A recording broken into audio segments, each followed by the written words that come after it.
Hello everyone and welcome back to the OverMangaCast. My name is Sam, except you might notice that this week it is the Over Echo Chamber once again. We have fooled you, bamboozled you even, for Matt and Jay are not here. They are off on a journey of self-discovery, so it's just me and Jake. Of course, we're on a static character arc or a negative character arc, one of the two. Depends on the week, really. I'm definitely in my villain era right now.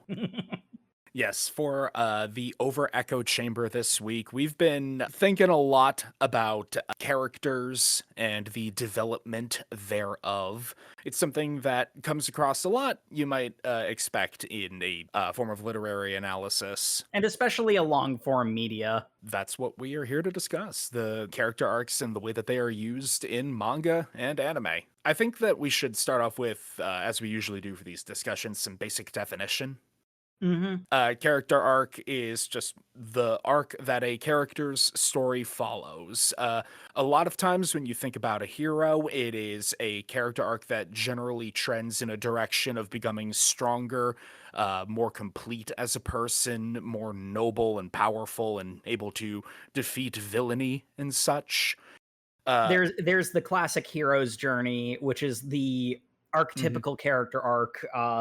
It is not totally universally applicable, as there are a lot of different kinds of stories, and it's not even universally applicable for adventure stories and or stories with positive outcomes. It's a handy rubric. There's a reason why people give it as writing advice, because it's a good place to start if you want to create a character arc.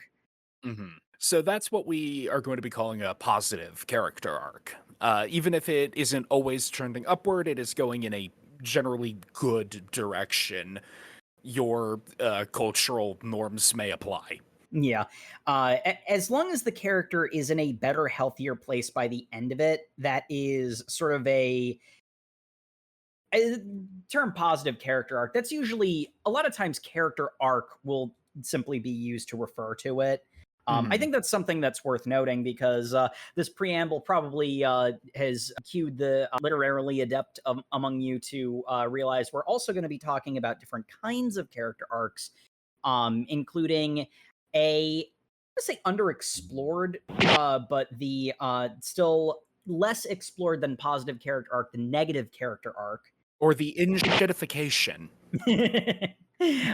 Basically, the idea is it's a character arc that the character who is on said arc becomes a worse person, becomes less healthy, becomes less happy over the course of it. Patra for the first 4 seasons of She-Ra and the Princesses of Power. Just off the dome example. Yeah, a really good one too. That's actually also one of the fun things to note about negative character arcs. And I mean, you know, I generally like positive stories. I like to feel happy by the end of my reading, even if it takes me to some dark places. And in fact, especially if it takes me to dark places, I'd rather see it amount to something positive by the end of it.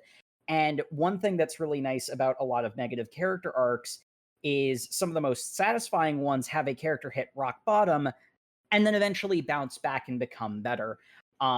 Generally speaking, if it's not an outright villain, you'll see a negative character arc usually get turned around eventually, though needless to say, a lot of BBEGs don't get that treatment. Yeah. Normally the end result of a negative character arc is to be thrown down and slain by the hero. Thrown down the reactor shaft. Or I suppose in that case, throw the evil emperor down the reactor shaft and then suffocate in your broken respirator. And the last example is one you don't typically see in a protagonist, though it does happen sometimes. The static or flat character arc. A character who goes through a whole-ass journey and largely ends up in the same place they were when they started. Usually this is somebody with a character with a very strong sense of personality that the trials of their adventure won't shake. If anything, it'll reinforce it. There's an idea that that's a de facto negative, and a flat character arc is only a problem if it wasn't supposed to be flat. There are a lot of cases where characters very much are supposed to be flat characters, because what they do is how they react to and how the world contrasts with them and potentially changes because of them Mhm. is more the point than their character developing and changing over the course of a story. Two really good examples of flat characters are Freyrin, because she doesn't really need to change that much. Like, there is movement in her character, but it's more of a sideways movement, really. Though Yeah, she's we've getting only read one arc, there's a lot of potential for her to change drastically later. just from what we've read as of this recording, she's getting side grades to the character because, well, she's already a level 100 mage. And then the other flat character that immediately comes to my mind, of course, is Asterisk Son Goku. Oh yeah, if you didn't think we weren't going to talk about everybody's favorite monkey, You're in the wrong over echo chamber. you've not listened to the Over Echo Chamber before. This guy comes up so freaking much. Is a really good character It's almost like when he's he's seminal not, for the genre. yeah, when he's not being rewritten to respond to bad faith criticisms. Eh, not going to talk about Super. Yet. We are ostensibly a manga and anime podcast, so I think it's important to talk about how the medium affects this, because a fully like written prose novel has different ways of expressing character than does a movie, than does a TV show, than does a stage play. Or audio drama. Hmm. And one of the real strengths of manga and just the comic format in general, this applying to Western comics and web comics as well, is the effect of paneling and the visual nature of it.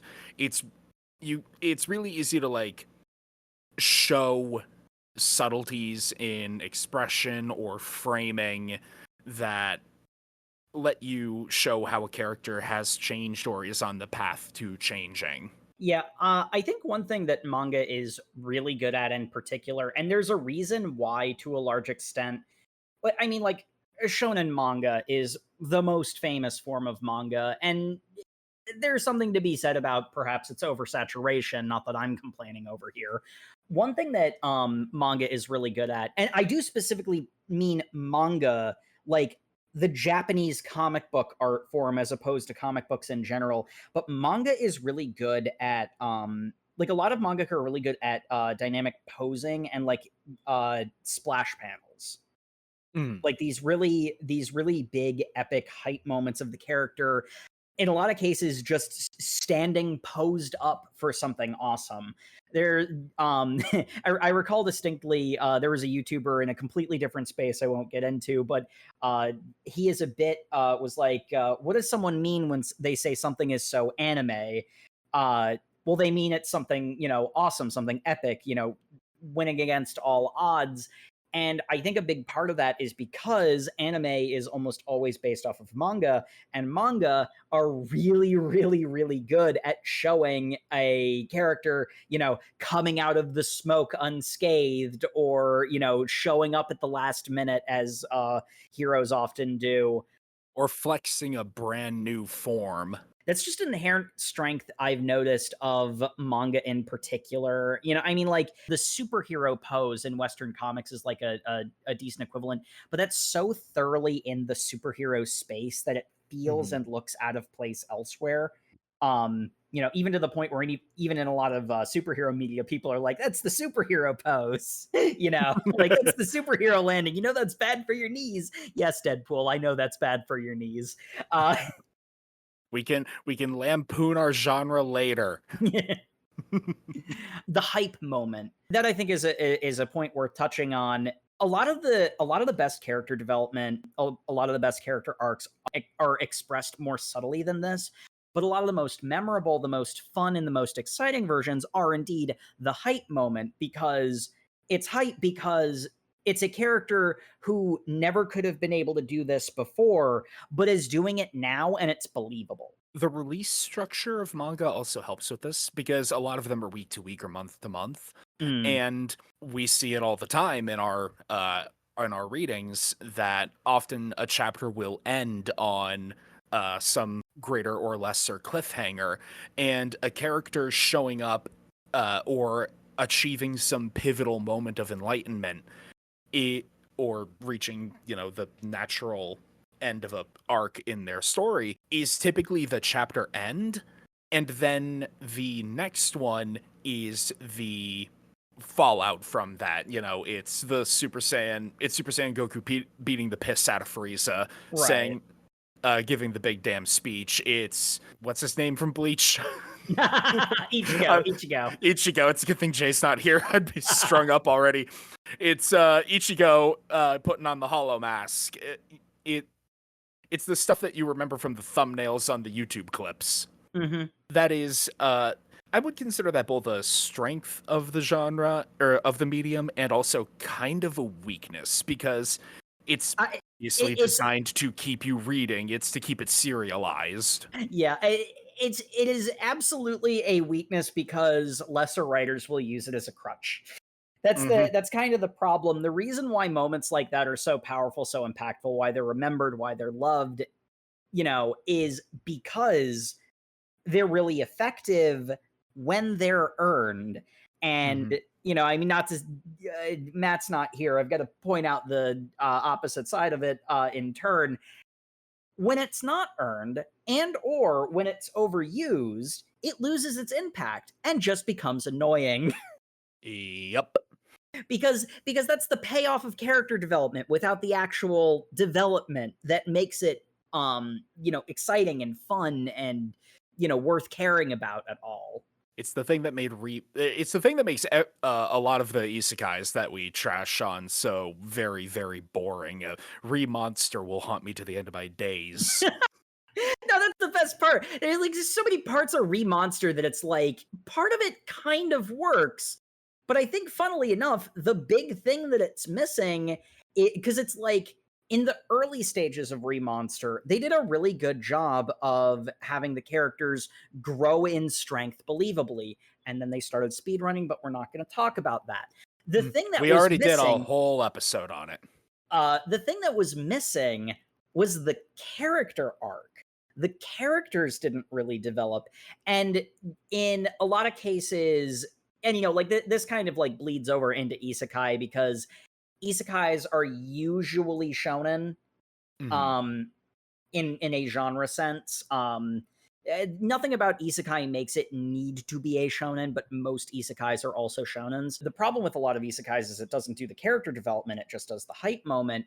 You need to have more than just a justification of character getting physically stronger. Most of the time, those sorts of things, like particularly the hype moment ones, particularly manga loves its transformations. Thanks, Dragon Ball.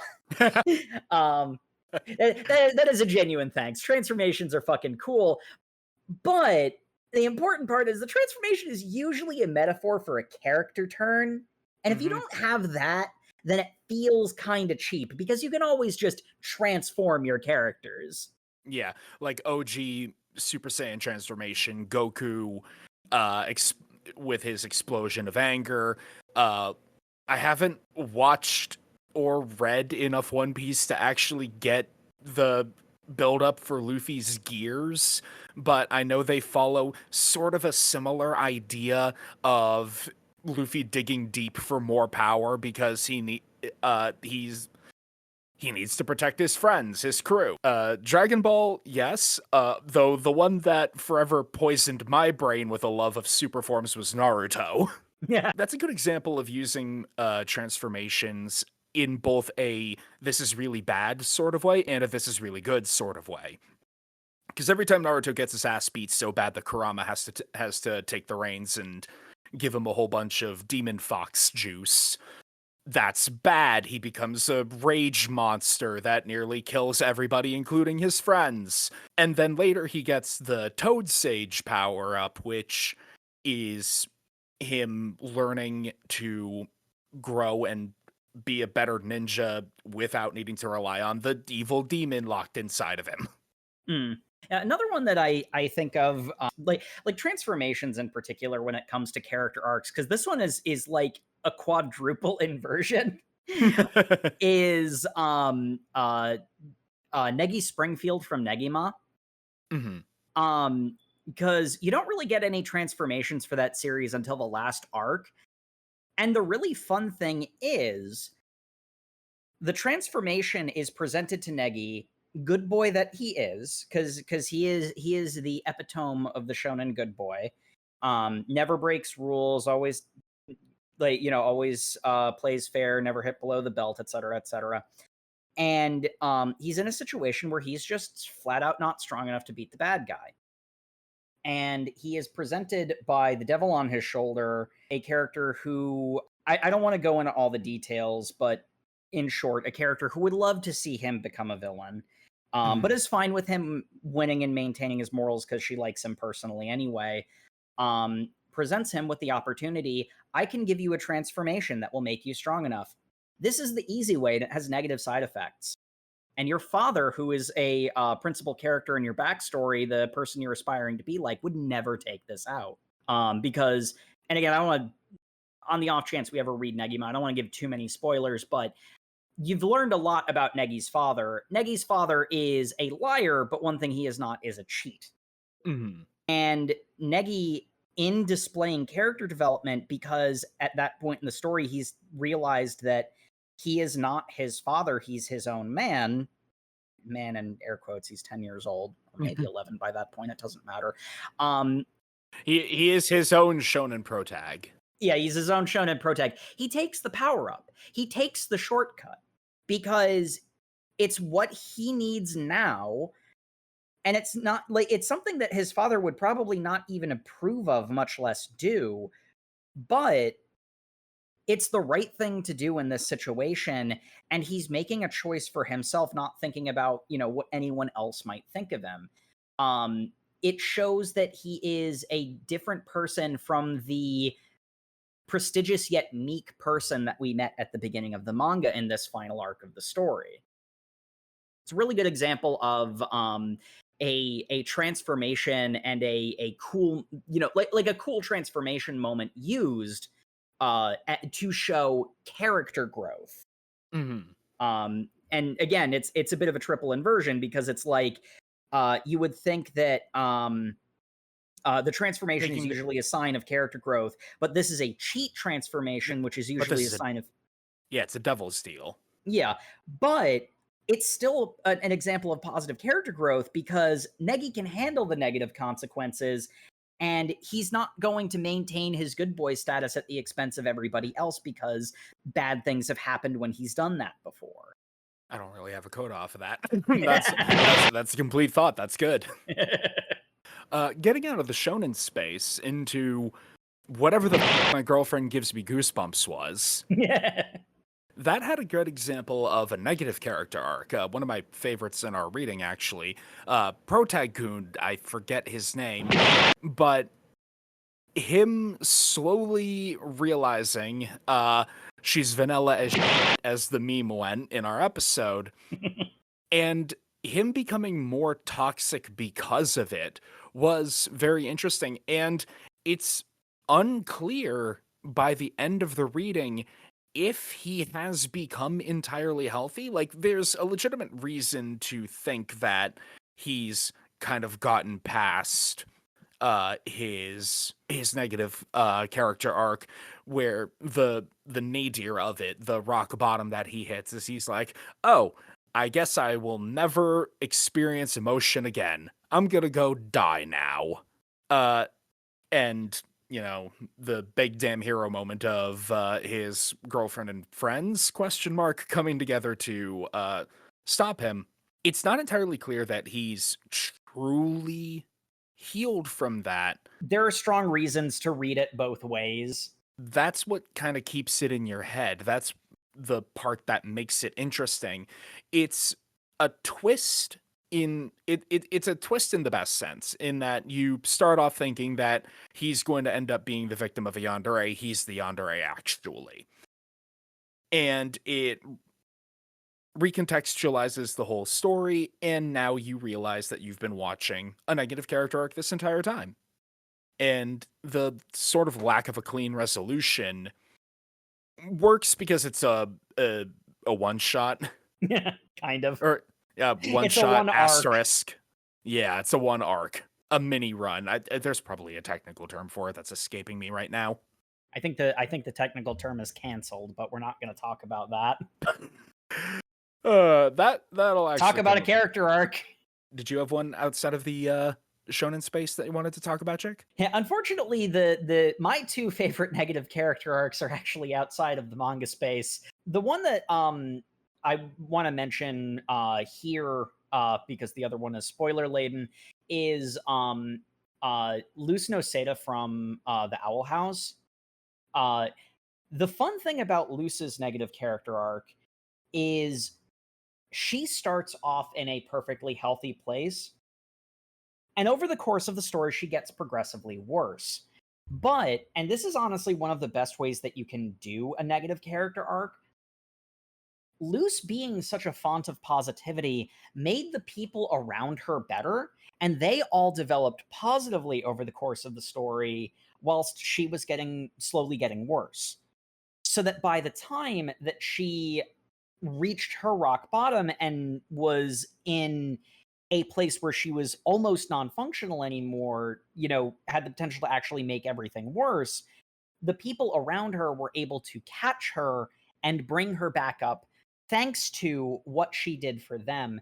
It speaks to the way that really good character arcs interweave with other characters. A complete story has like the interactions and the way characters play off of each other affect the development of other characters. Uh, Hmm. it's easy enough to have have a story focused entirely on one character and everyone else like play to them and feed into their character arc, and that can definitely work. That's that has its own unique strengths. But some of the most interesting stories, especially where character arcs are concerned, is when other characters end up like building upon each other and changing each other in different ways. Chihaya Furu is another series where you could theoretically have three protagonists of that story, and the way they interact with each other, they each change each other in turn in a big way. Hmm. Hell, that's the entire crux of the love triangle, the love polyhedron they got going on in that one.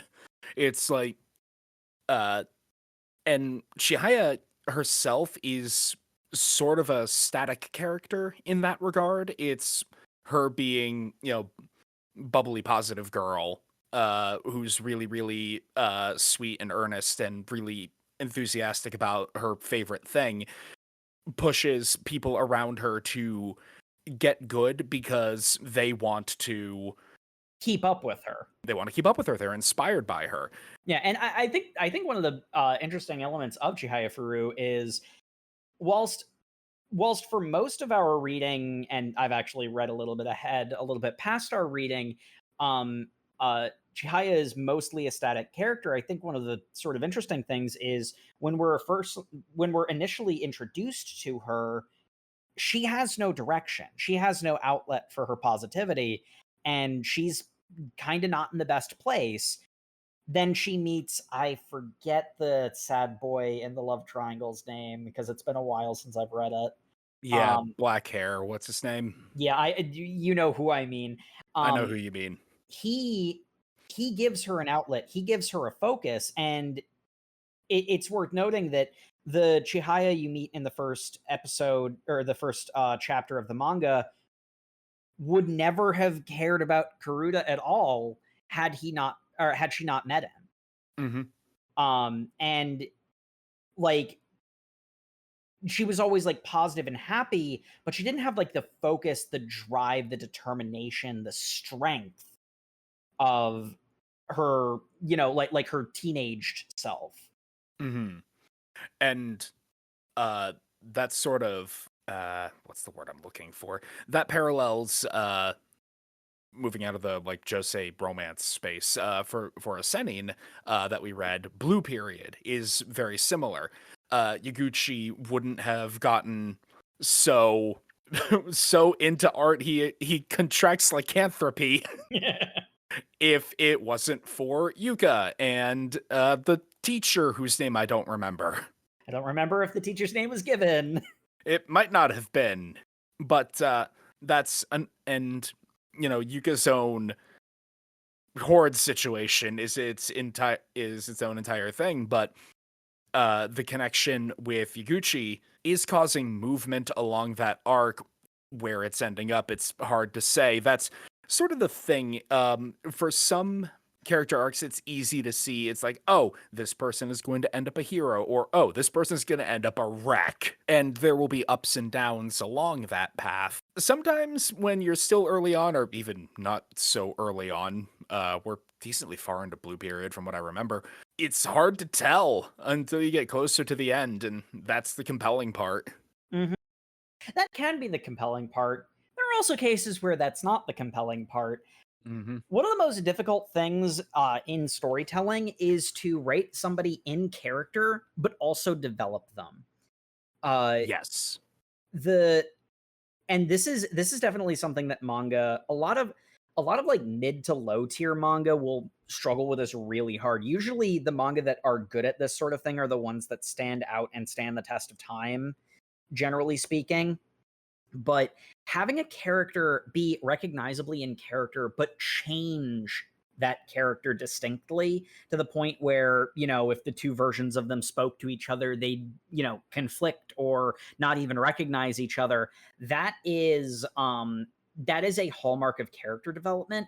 But also in a long running series, especially a series that's running week to week, where you can have feedback from the fans liking or not liking certain things.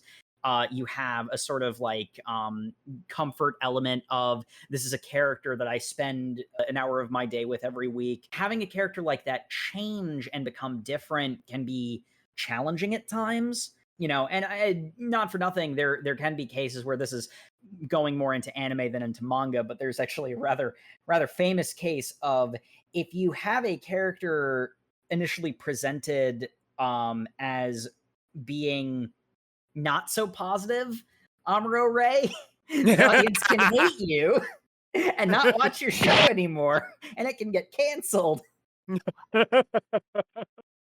Yeah, Uh, speaking of the injustification, Amuro somehow becomes more of an insufferable brat by the end than he started. and yet somehow is significantly more mature and likable. I think self-awareness is the theme there, but Uh-huh. It is the self-awareness to continue being the worst. I am making the decision to be this bad with open eyes. I am making the decision to be everyone else's problem, but nicely this time. uh, but yeah, there's also the issue of never developing a character Mhm. because of serialization. Yeah. Uh, and we knew we would come back to him. Goku is an example of this. Yeah, Uh, he's kind of a sad example, because there is actually a distinct arc to Goku's character over the course of the story, but and like a lot of things, it's like, do you plan on having the story go on forever, or do you have an intended ending? mhm. And it's like, there are ways you can do a perpetual story. Dragon Ball was on the cusp of being able to do that, and then decisions were made, and we're not going to talk about it. But I mean, like something like Gundam is actually an example of a way of doing a forever story. You just have new generations come along, but Mhm. there are also certain series that Naruto and Bleach immediately come to mind. Yep. They're not planned on ever ending at all. As long as they're still making money, they have to keep going. So how do you change and mature and develop a character under those circumstances? In all honesty, if you're not planning to have at least some kind of end where you can set the story down, and then if you come back to it, it's like a new a new time in a character's life, or a completely new protagonist. Potentially, one of the other protagonists has their own journey, or a child, or some kind of Mhm. big change.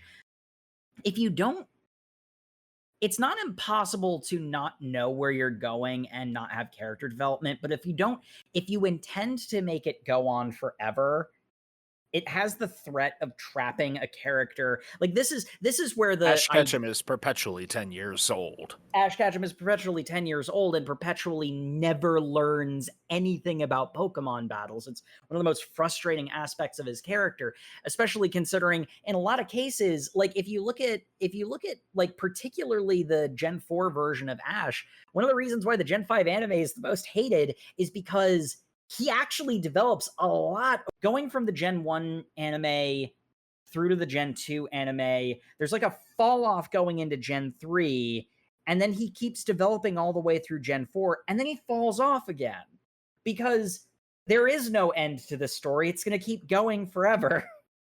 And Mhm. like it kneecaps what you're able to do because you're going to run out of lessons for this character to learn, you know, especially if it's something aimed at a younger audience. It's really hard to have a persistent main character and not retread the same lessons over and over again. Power of friendship, there's no I in team, etc. There's like a finite number of things that you can do, that you can fit into that space without demonstrably changing the character and the dynamics. Yeah. It's honestly a big problem with Western comics, too. One of the big reasons why Western comics don't have long running continuities and they keep resetting their universes and crap like that is Was about to entirely say. because if they keep the same characters and keep the same continuity, eventually they're going to run out of stories to tell with that character. There have been a It's lot of cases where, like certain characters like Ben Riley and Terry McGinnis, characters that are like perfect replacements for these long running characters. You have the potential to end a character story and move on and tell new stories, but some series just refuse to do it. Yeah, it's why Uncle Ben and Batman and Bruce Wayne's parents have to die so often. Because it's like in a lot of cases they could be really good retellings of those stories, but a lot of people want to see what comes after. A lot of people Mhm. want to see what comes next. There's a reason why sequels are so popular and done so often. It's because people want to see the next part of the story, what comes after. That doesn't keep the money machine printing. What was the thing that Akasaka Sensei said in Oshinoko? That an editor's primary job is to make sure a manga doesn't end. So it doesn't end so it can keep selling. Yeah. And like Yep. that's sort of the frustrating thing because the stories need to eventually, they need to have some kind of ending. And if that ending is the beginning, like if you really want to have a perpetual story, and some manga are actually really good about this sort of thing. One Piece is a masterclass in it. But Dragon One Piece, Ball had been for a long time. and it's like One Piece ostensibly has an endpoint, but it is so far It's in the never going to get future. there. Yeah, it's Yeah. always in the future. But One Piece is a masterclass in this. Dragon Ball used to be a lot of really good long running manga. Pretty sure Yu Hakusho was good at this sort of thing. The idea behind it, and like it's sort of funny. It's something so integrally tied into the way we normally structure our podcast. If you have like, you can have basically macro arcs. You have a bunch of normal sized arcs that come together to be a bigger arc. And each of those bigger arcs is its own self contained story, a beginning, a middle, and an end. Just because it's the thing I'm most familiar with. The idea of the sagas in Dragon Ball, Mhm. like they're like some of them are only an arc long, mostly the early ones, but like if you look at the entire Namek thing, the like Namek saga is getting to Namek initially and all the kerfuffle there. Then there's the Ginyu Force. Then there's like 2 arcs worth of Frieza fight. That's like 4 full arcs inside of this bigger arc. And like, granted, the story does continue on from there, but like you could, and it was planned at one point that you could just stop the story there and that could be the end. Like character arcs had been gone through and they had reached their conclusions. And when we pick up with the characters later on after the end of this, it's the start of new character arcs. I mean, like Vegeta's kind of a really good example of he's introduced in basically the middle of the Saiyan saga. He develops over the course of that, and that's his starting point on Namek, where he develops again, And then that place he's at the end of Namek is the start of his character arc with Cell. Yeah, and having character arcs be part of a broader story arc, like in order to keep it in the manga and anime space, because that's largely just a writing convention. But a great example of this is, well, if Jake's going to talk about Dragon Ball, I'm going to talk about Gurren Lagann. Because part one of Gurren Lagann is broadly Simon's story. Coming of age. It is his coming of age. And other characters are there. Other characters have moments of growth, but they are broadly ancillary to Simon's own story. Then we get into part two. Simon has had his coming of age. He is effectively at the end of his story. He becomes a flat character because he's not going to be demonstrably different by the end of it. He's going to be Simon the Digger. And that allows the rest of Team Daigorin to have their own moments of character growth. It has Nia's entire arc, Yoko's, and Kitan, and everybody else who fucking dies. Yeah. A lot of people die in that part of the story. Everyone who kisses Yoko, right? Greater than more than you'd expect, but less than all of them. Oh, poor Yoko with her kiss of death. That even works into the theme of Gurren Lagann, the idea that we follow when we grow, we dig our own path, but that also leaves a path for other people to follow and continue on after us. Kamina brings the story as far as he can take it, and then Simon takes it the rest of the way. Getting to the surface, finding his dad's corpse, and grieving that is Kamina's entire character arc. He was already 90% of the way there. Yeah, and his arc ends. Simon's had already begun by that point, but is accelerated by it. And once Simon has reached the end of his arc, because I mean, like in a lot of ways, Gurren Lagann, like other good stories that have these like bigger arcs to them, you could end Gurren Lagann with the ending of Lord Genome. Like he doesn't like he can just be afraid of the potential of growth, and that can be it. But it continues by Simon doesn't need to learn any new lessons, but he teaches not just the other characters, but the whole world. Like the Anti-Spiral isn't really a character. The Anti-Spiral is everybody else who doesn't like what Simon has become in the form of in a vaguely humanoid shape. Like he's almost literally more of an idea than a character. Yeah, it is personified resistance to change.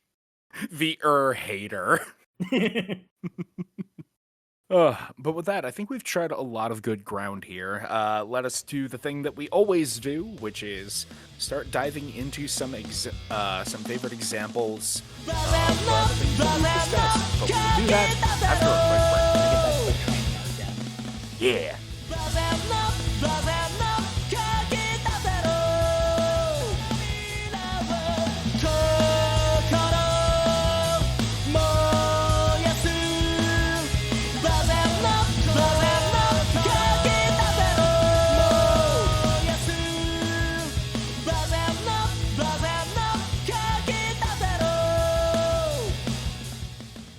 And welcome back to the show, folks.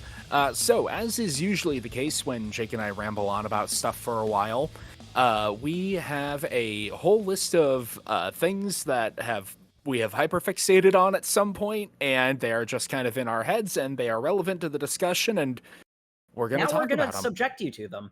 Indeed, because we've been spending a lot of time talking about character arcs, what they are, what they aren't, how manga uses them for better and for worse.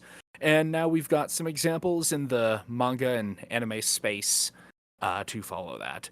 Jake, how about you start us off with the guy we all knew you were going to talk about? Well, yeah. See, the funny thing is, I actually really wanted to talk about Son Goku's character arc in more detail, because in a lot of ways, there are a lot of really good strengths to his character arc, the ways that he changes, the ways that he doesn't, and the ways that he changes within arcs, and the ways that he doesn't. But also some of the negative elements of, because as I'm sure we all know by this point, Dragon Ball was written week to week, so there was a lot of times when Goku was a flat character, not because he was intended to be, but because if he developed, it would shorten the length of the perpetual series that Dragon Ball was and Hmm. still is. Um, so the the early parts of Goku as a character were definitely a flat character because he wasn't in the kind of series where character development was really a thing. Shonen basically has two modes. It's either a gag manga or it is, the what Dragon Ball is the two modes of shonen.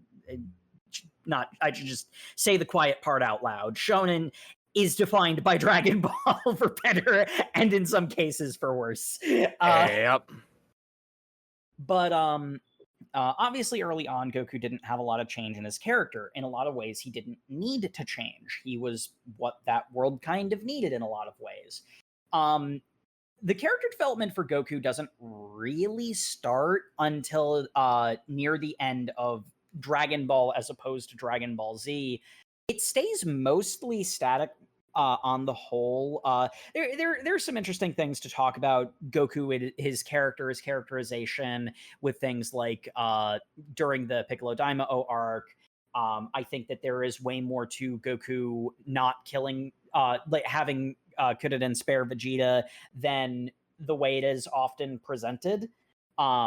But that's not really character development stuff because that's Goku mostly staying static. Goku really starts to become a dynamic, changing character in a lot of cases, in a lot of ways, in the wake of that. There is, to a large extent, the idea that Goku seems to start to understand he's kind of irresponsible. Goku, Hmm. over the course of the story, is becoming, in some ways, like the platonic idea of Master Roshi. He's becoming the, martial arts master.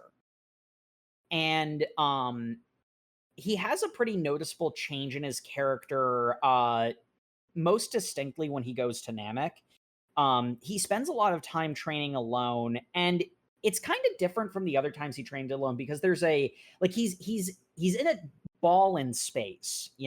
He's separated from everybody in a way that he's not just separated from his friends, he's separated from all people for a long time. There's a sort of element of him like hermit meditating onto Hmm. himself in a lot of ways, and it's notable he kind of randomly gains psychic powers after this. Like I never really thought about it that way, but when he is in the ship going to Namek, training at a gajillion times Earth gravity or whatever, shooting Kamehamehas at a sun, he really is the hermit meditating on top of the mountain, cultivating his power. It's very wuxia. yeah, it's very wuxia. It's the reason why he suddenly has the ability to read minds. He's becoming, and like not in the sense of like he's becoming a pervert like Master Roshi, but Master Roshi's character, like the pervert elements of him differentiate Roshi from other characters of that archetype. He's Mhm. becoming the sage. He's becoming the sage martial artist the way that Roshi is. Yeah, Just with his and that's own when it unique characterization as opposed to Roshi's unique characterization. Thank goodness. oh my god, yeah. And that's when he shows up and clowns on the Ginyu Force, who had been summarily beating the asses of everybody around them. And sure, Zenkai boosts. That's just the in-universe explanation for it. But from an out-of-universe explanation, I forget if it's Watsonian or Doyleist, don't come at me.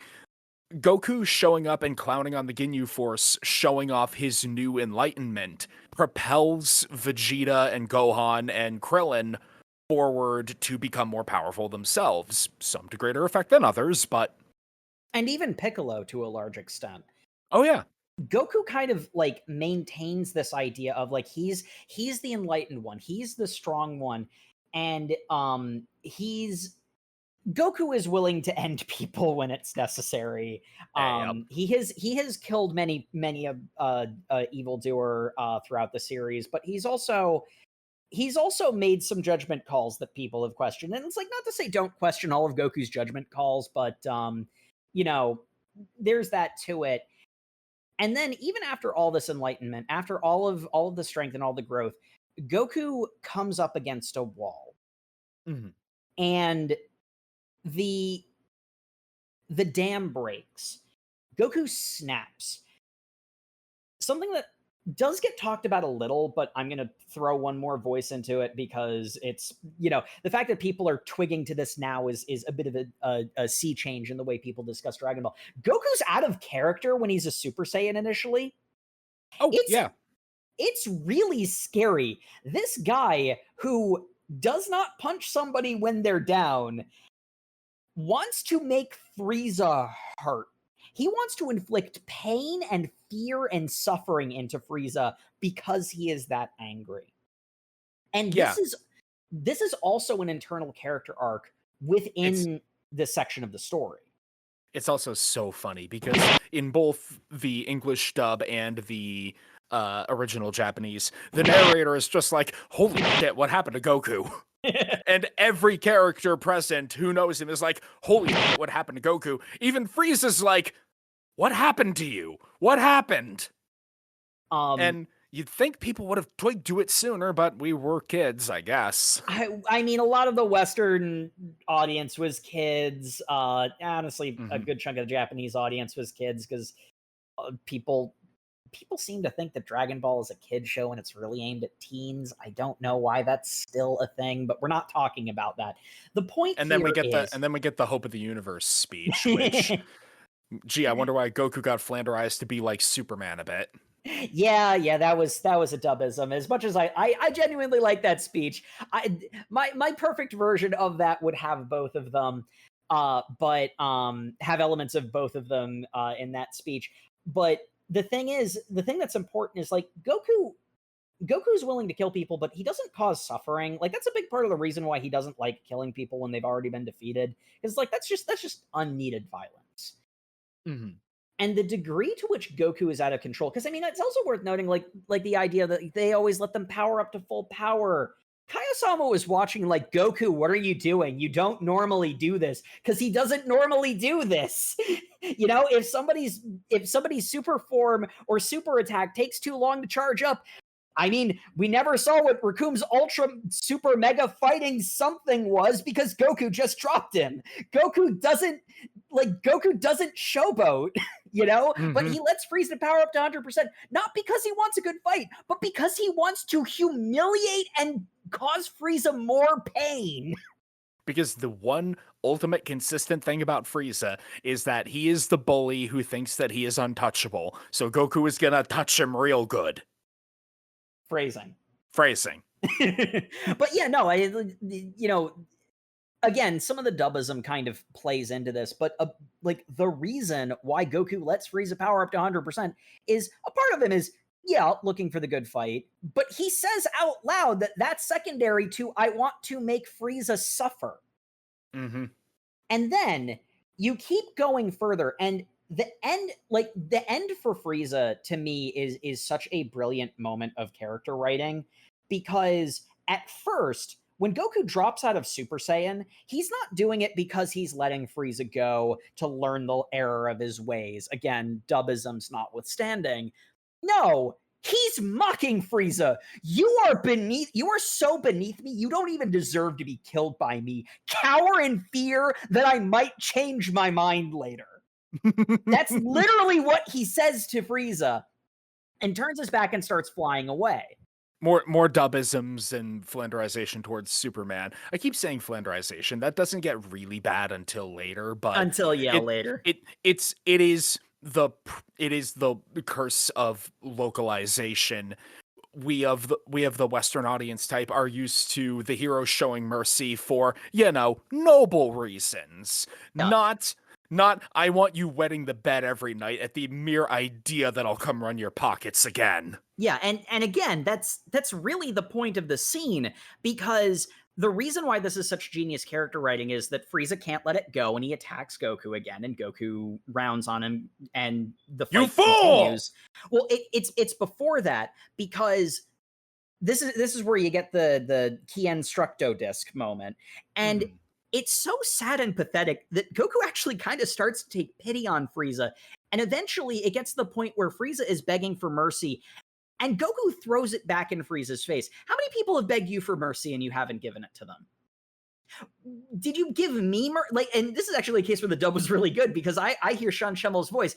How many people begged for your mercy and you killed them anyway? Did you show me mercy when you killed my best friend Krillin?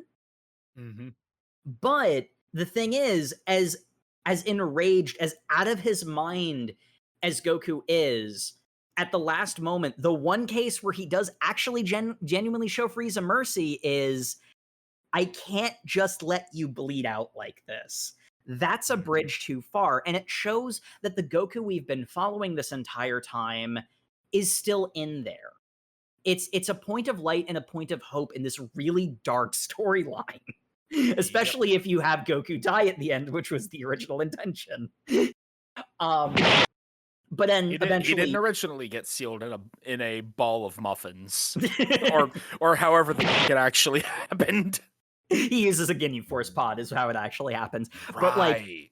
But like, you know, at the end, he does just end Frieza. It's worth noting, it is only in a single dub to my recollection where Goku says he spared Frieza again.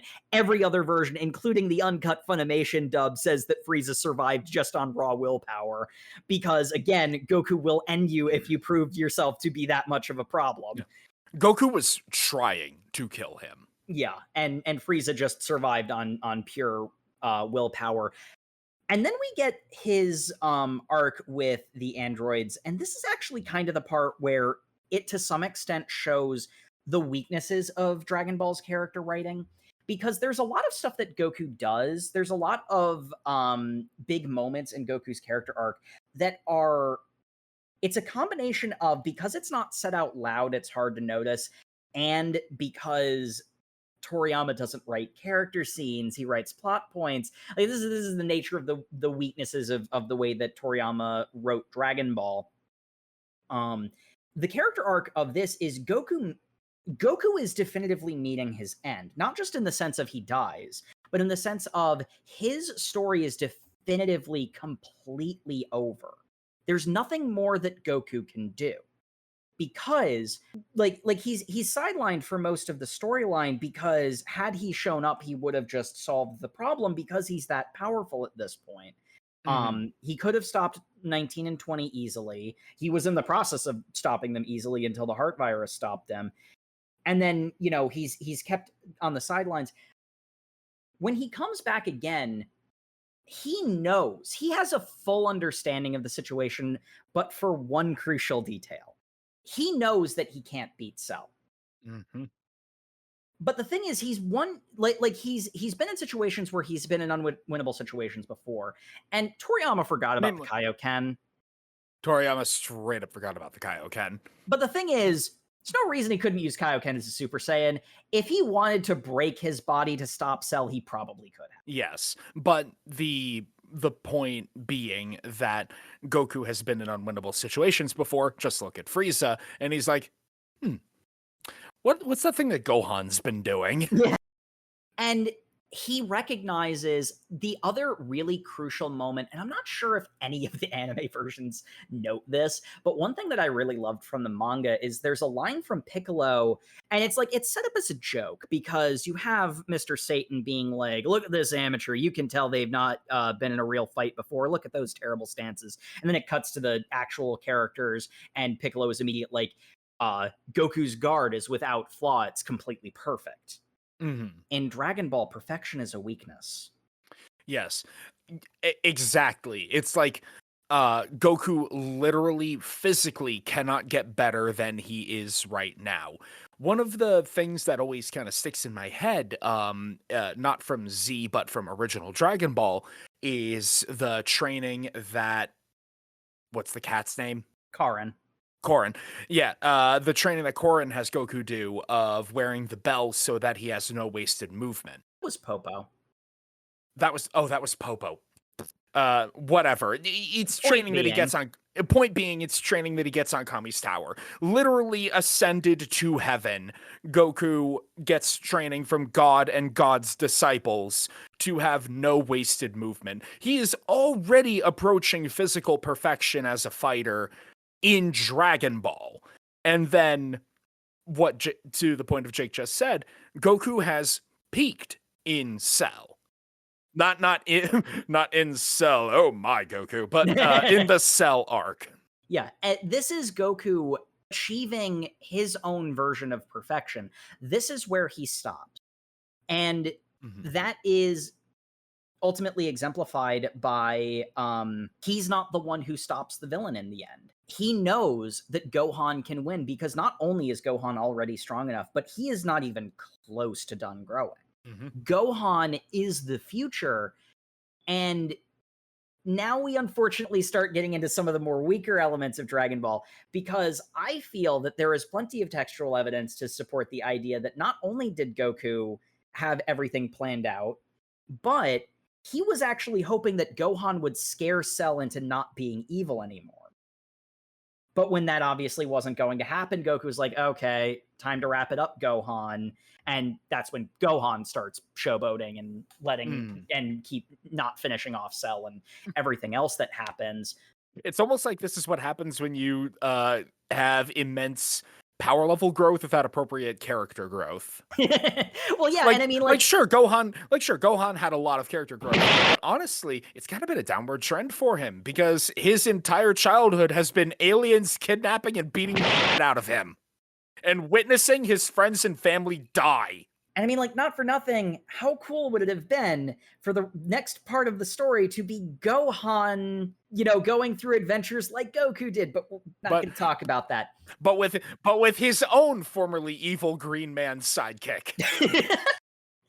But what we are going to talk about is the other element that I think is kind of interesting is both when Goku chooses to sacrifice himself and when he chooses not to come back, he's taking responsibility for all of the risky calls he made.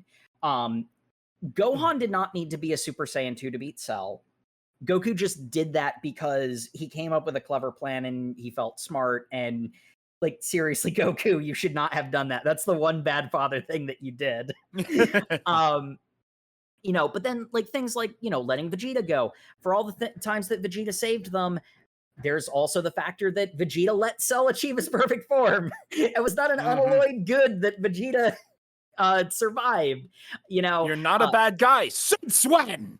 And I mean, choosing to let Piccolo live ultimately was a right choice, but there's the time he let Frieza, the time he did let Frieza go, only for Frieza to throw that mercy back in his face. All of the risky plays that Goku has made, and it's so many times it's come right up to the edge. I wish that was better set up. If it had been planned from the beginning for Goku to have that be the final point of his character arc where he realizes, I am irresponsible. I make a lot of Hail Marys when I don't have to. Someone more responsible needs to be the one in charge, needs to be the strongest that protects everybody. That would have been a great way of letting Goku stay properly dead. And it's one of those ones where I think back to the Red Ribbon arc. How perfect would it have been if Dr. Gero had actually been in the Red Ribbon arc and Goku to have transgressed and then upon him and then spared him? Retconning is its own discussion episode, Jake. But it's so to keep it on this topic of discussion, there is the element of, whilst I do feel like the idea of Goku atoning for all of the Hail Marys he has thrown for good and for ill is definitely there. This is actually a really good example of, it's you have to show and you have to tell. And Dragon Ball is fairly decent at showing, but there's a lot of cases where either it's because things weren't properly planned in advance, or the series relying a little bit too much on subtlety or whatever. Because Dragon Ball isn't exactly like the Marianas Trench or anything. Sometimes it could afford to just say, yes, this is a metaphor for something, and then Mhm. it wouldn't be accused of things anymore. You know, you do you do need to have things properly weaved together in a way that feels fully satisfying, or sometimes certain elements fall flat. I remember as a kid when I was watching DBZ, like the original Funimation dub, there was a part of me that wasn't entirely sure why Goku was bothering staying dead in the first place. It felt kind of weird. And it's like, looking at the whole story in its full context, I get where it's going. Like I get where that choice is coming from, but it could have afforded to have been better set up by having Goku start off being even more irresponsible and slowly developing more responsibility. And then, here at the end, he makes one really stupid decision again. And it's like, yeah, maybe I should just, I made my bed. I should just lie in it. And then Boo happened. And And then Boo happened, and we will literally be here all night if I don't stop Jake right now. so let me explain to you why. No, I will not. Though I will keep on the Dragon Ball arc because it's thematic. Talking about Goku, one must inevitably talk about his rival, Vegeta, Prince of all Saiyans. And for this, I want to talk specifically for this and my one and a half other examples. I want to talk about a character arc being subverted, or being not used in the way that you would expect. Because Vegeta is a positive character arc where the character involved really doesn't want it to be. Vegeta is a marvelous example of a character who is doomed by the narrative to become a better person. I love that phrasing. And it starts straight up from when he's introduced. We literally see him and Nappa on a planet where they have just got done slaughtering residents and are eating them. I don't know. Talked about enough. It really doesn't. That big person was probably sentient or sapient. It was probably sapient. It's like that really highlights the brutality of the Saiyans. It's like this is what Goku was sent away from and grew out of, or grew away from, I should say. And sure, the Arlians are a filler arc in the anime, but that's still, it shows how cruel It's still Vegeta. entirely in character. It's very in character, and it shows how cruel Vegeta is. He pulls the whole, I'm going to let myself be captured just so it's more entertaining to watch you freak out as I bust out, destroy everything you love, and then leave your kingdom in ashes, or your planet as an asteroid belt. I love the idea that Vegeta specifically liberates a people only to make them go extinct. Yep. And that shows exactly how awful he is. And as if all of that wasn't enough, he is, the more I learn about wuxia as a genre, the more I'm able to see it in some foundational things that I've read. Dragon Ball is definitely one of them. Vegeta plays up being the like master who has cultivated a tremendous amount of power and is now seeking a way to break into the next stage, that being the Dragon Balls for immortality. Really, he's just the inner disciple for Frieza. but he plays it being the master with Nappa as his inner disciple and Raditz as his outer disciple. And that's really highlighted in the Saiyan invasion arc, where Vegeta's just standing there watching Nappa dismantle all the defenders of Earth. And then in the, kick the dog moment, he kills Nappa. Though outside of DBCA, Nappa's not much of a dog in the sympathy generating way that trope is usually used. But it's to show that he's a heartless bastard who betrays his own for his own gains. Sometimes not even for gain, just because he feels like it. I have no use of a Saiyan who can't stand. Mm-hmm. It's like, dude, you know that Nappa is like one of the last 3 asterisk of your people in the universe. And you're just gonna go ahead and do that. for nothing, Nappa's back probably could have been healed by one of the healing pods. Vegeta did not need to do that. Every single part of Vegeta's introduction goes out of the way to show what a tremendous bastard he is. How much of a petty, cruel little tyrant he can be. And then Goku tells Krillin not to stab him, and he is allowed to be forcibly drag kicking and screaming towards being a good father. That's fun. Like, that's part of the thing that makes Vegeta so compelling. Like, ironically, he's got the underdog aspect of always being like a step behind Goku, even though Vegeta won the only true fight they ever had. The only fight that went to its conclusion. Mm-hmm. Vegeta is made to continuously make compromises on his own villainy. It's a descent into evil in reverse. He's made to be cooperative with the people that he once terrorized. He is forced by circumstance to not just slaughter everybody on Earth. He has to accept Bulma's hospitality. And honestly, speaking to Vegeta's character arc in its totality, even onto Super, because honestly, Vegeta might be the one thing that Dragon Ball not ending at its ending actually did positively. Boo and Super Vegeta are some of it's the best of him. Yeah, in my opinion. In a lot of ways. And I mean, like, to a large extent, I kind of like where Vegeta ends at the end of Cell, because to a large extent, the big difference between Vegeta and Piccolo is Piccolo chose to be better and Vegeta did not. So Piccolo gets to be a happy hero at the end, and Vegeta is just kind of sitting on the sidelines broken. But with that said, there is something to be said about the totality of his character growth, where he goes from literally the most vile villain you could think of, continually doubling down on that until he has to start, as you mentioned, Sam, compromising his villainy.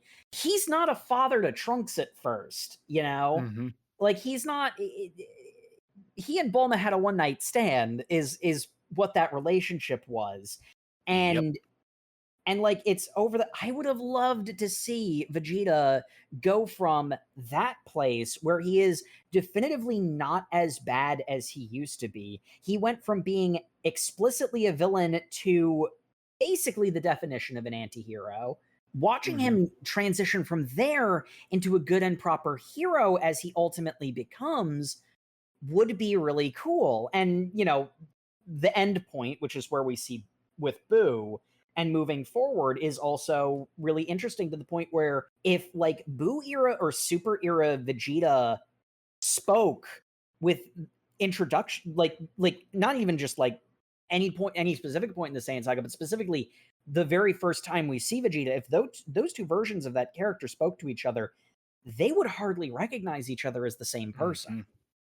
Eternally mad that during that one arc where hell broke open in GT, Vegeta and Nappa didn't actually talk. I will die mad about that one. GT is not nearly as bad as people say it is. It's still pretty bad. It is not a negative 30 out of 10 like people say it is. It's a 4 out of 10. It is still below acceptable. But it's not that bad. Vegeta is this, like, writ large and at its most extreme. Again, kicked and screamed, doomed by the narrative to become a better person. The original the original example that I wanted to say before, you talking about Goku made me think of the Prince, is Sakura from Windbreaker. Yeah. That boy wants to be a delinquent so bad. He desperately wants to be a bad person. He wants his engineering arc, and instead he goes to the school full of nothing but big, strong, full of strong older brothers that will, like, help you pass your math class or something. I don't know. He ends up in the most paradoxically wholesome environment, and I It's mean, it's so funny to watch him be uncomfortable. be If uncomfortable with the fact that he actually wants this. You know, yeah. there. If you want a diet version of Vegeta's, not even diet, just complete like 0 calorie. Yeah, in a lot of ways, they're both very similar, and honestly, you can throw Piccolo into this as well. hmm It's a matter of these people either are or at the very least want to be bad people, but when Interesting, they're actually, that both Vegeta and Piccolo sort of really their uh their positive aspects really started picking up steam once they essentially became fathers, or in Piccolo's case, an uncle. yeah, I father number two. Yeah. I'll kill your dad last. You hear that, Piccolo? But like jokes aside, the thing about these three characters is they're people who either are or at the very least want to be bad, but end up getting surrounded with good people. And this is an element of like intertwining the other characters' arcs into another character. Vegeta is the most explicit one because a bunch of people who started out bad were made better by Goku, and then those people turned Vegeta into not a bastard. Whereas in the Mhm. case of Piccolo and Sakura from Windbreakers, they're characters who are around people who are already good. But it's still the matter of if you surround yourself, and like this is actually true for real life. And this is one of those cases where like storytelling is a simplified and magnified version of a real life lesson to be learned here. If you surround yourself by good, empathetic people, if you surround yourself by kind people, you yourself will, whether you want to be or not, find yourself becoming a better person because you care what those people think of you. Mhm. You know, and you'll see the examples of the ways in which that those people are happy and better off. And you know, like that change, it makes for great storytelling because it's something that we all aspire to. We all want to be better. And these are an instruction manual on how you can do that. So, I think you want to talk about Digimon now? Yeah, I just want to talk about Digimon because I like Digimon. You know what? My other one, which is actually a negative character arc disguised as a positive character arc, will also be relatively short. I know you can go on about Digimon forever. Love those. I'm going to try to keep it reasonable because, well, I'm going to be talking about Digimon Adventure, and the manga exists. It sure does exist. Maybe we'll do it someday if you want a rage episode. Probably not a rage episode. Point being, It'd um, definitely be an episode where you and Matt do a lot of talking. well, the original Digimon Adventure is a really, really good example of using transformations as a signifier of character growth. The There are two really big, two and a half really big examples of the ways that a series like Digimon, where it has these like explicit levels that the creatures that are partnered with the characters, their transformations are representative of the characters. It is sort of interesting the degree to which Digimon will usually have a very large ensemble cast, which will end up diluting this element. But in the original Digimon Adventure, one of the biggest moments, one of the most memorable moments is up to this point, generally speaking, there hasn't been a lot of character development attached with the evolution. A Digimon will just, you know, evolve to fight a stronger foe. Mm. You know, there's the power of friendship. There's all the standard elements of believing in yourself. It's very Saturday morning cartoon.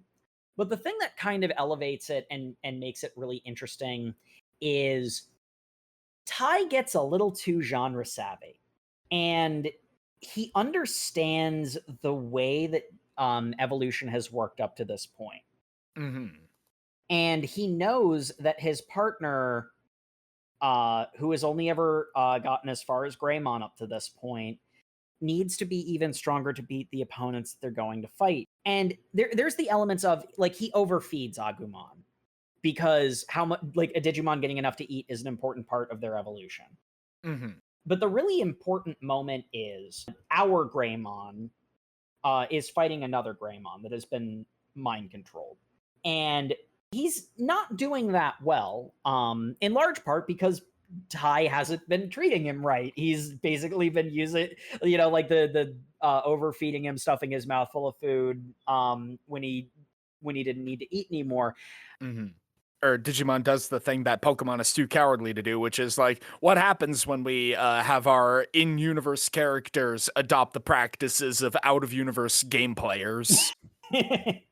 Yeah, but the really clever thing that it does is by this point it's been established that the next stage of the Digimon's evolutions is going to be attached to these crests that they've collected, and the crests are signifiers of certain like positive like either ideals or emotional states.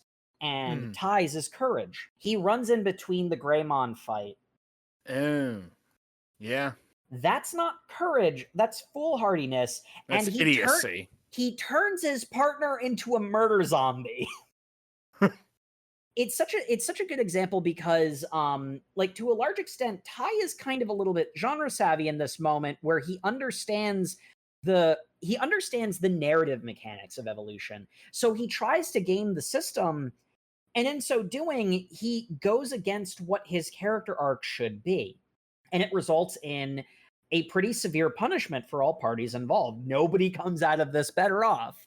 Um, it then, Which is it will, something that more stories really should be willing to do. It's to have a character just fuck up immensely. yeah, and have to deal with the consequences of that. Now, I will say, the original Digimon Adventure, this is honestly one of the highest moments of its storytelling, about a third of the way through. And they could have afforded to have done more with this idea, but it is quite a crowning moment of awesome later on in the story. And this is the half point where Tai will ultimately show real, genuine courage, and that's rewarded with Metal Greymon, the proper Greymon evolution as opposed to Skull Greymon. Mm-hmm. The other sort of high point of this in Digimon Adventure is the next arc after that when they're fighting Myotismon. It's a lot of the same ideas, but this time it's more of like a sense of like trust and familial bond in Matt and Tai, two characters who are both. Matt is sort of more famous for it, but both of them are very like gung ho and lone wolf-y. Like they try to do everything for themselves. And the thing that will get them the next stage of power after that is they have to trust their siblings to shoot them with arrows of light. Oh, And their trust in each other, their trust in their siblings, is ultimately what results in the Digimon franchise, the first canonical case of Mega Digimon.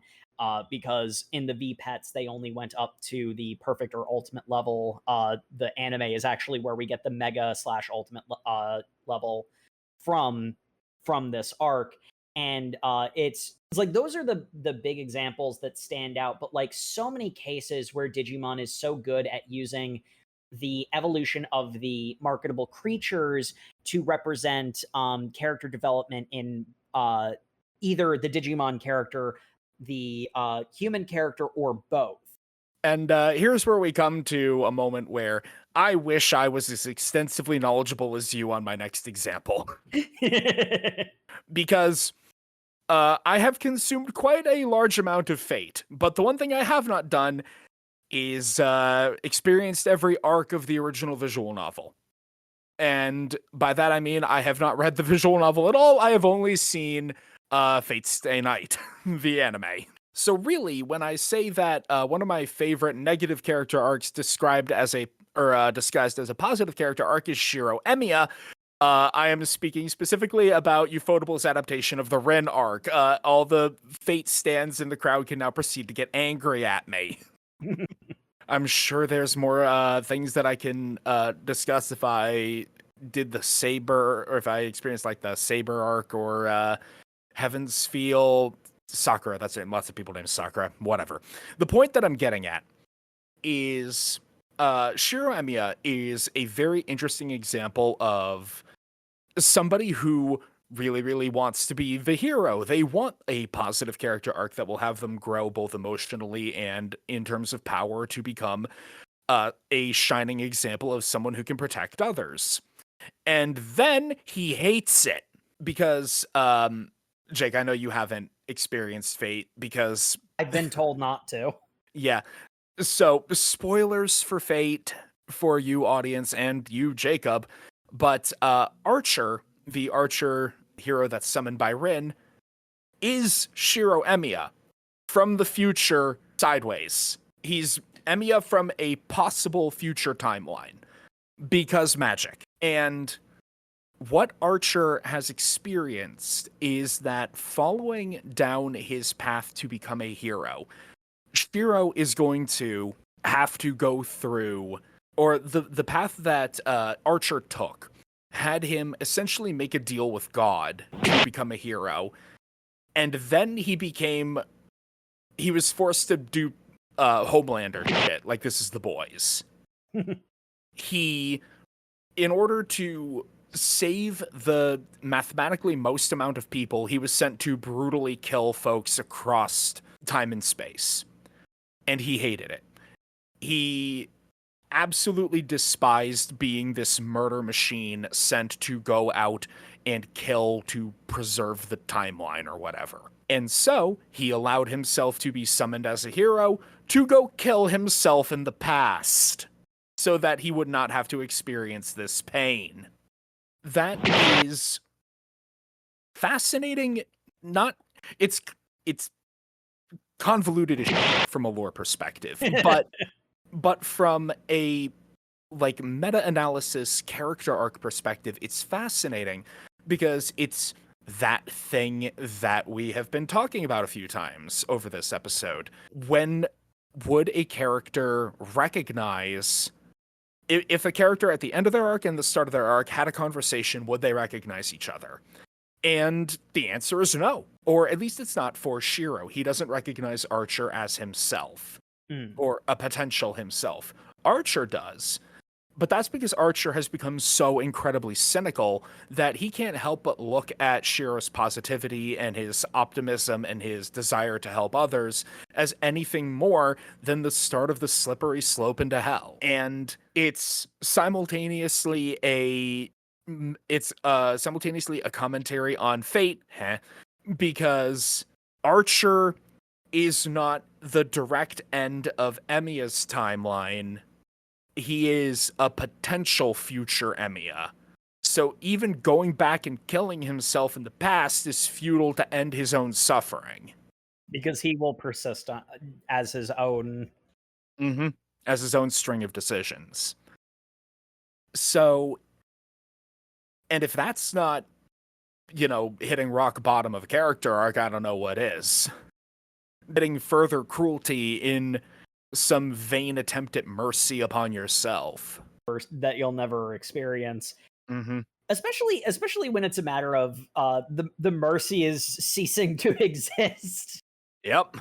Yeah, I like that, the idea of disguising a positive disguising a negative character arc as a positive character arc. One of the key moments in the Stay Night arc, or of the anime, is Shiro and Archer have a sort of shared flashback that's also kind of a battle in the center of the mind. It's a little complicated, and I haven't watched it in a while, so I might be misremembering. But basically, the reason Emiya or Shiro wants to be a hero so badly is because he was saved from a disaster as a kid, and so he's idolized that sort of selfless casting oneself into the fire, quite literally in this case, because it's the right thing to do.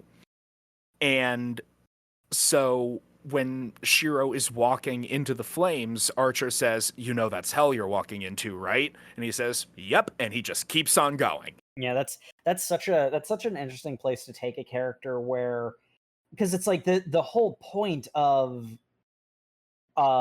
his later self doing this all that suffering you went through, like, I presume it was for the greater good, right? That is definitely what the Grail tells him. Well, it was the greater good as far as he understood it at the time. Hmm. So even if the future self explained what he was doing to the past self, it wouldn't matter. It really wouldn't. As exemplified by, that's hell you're walking into. That choice had already been made. That's why you're here. Hmm.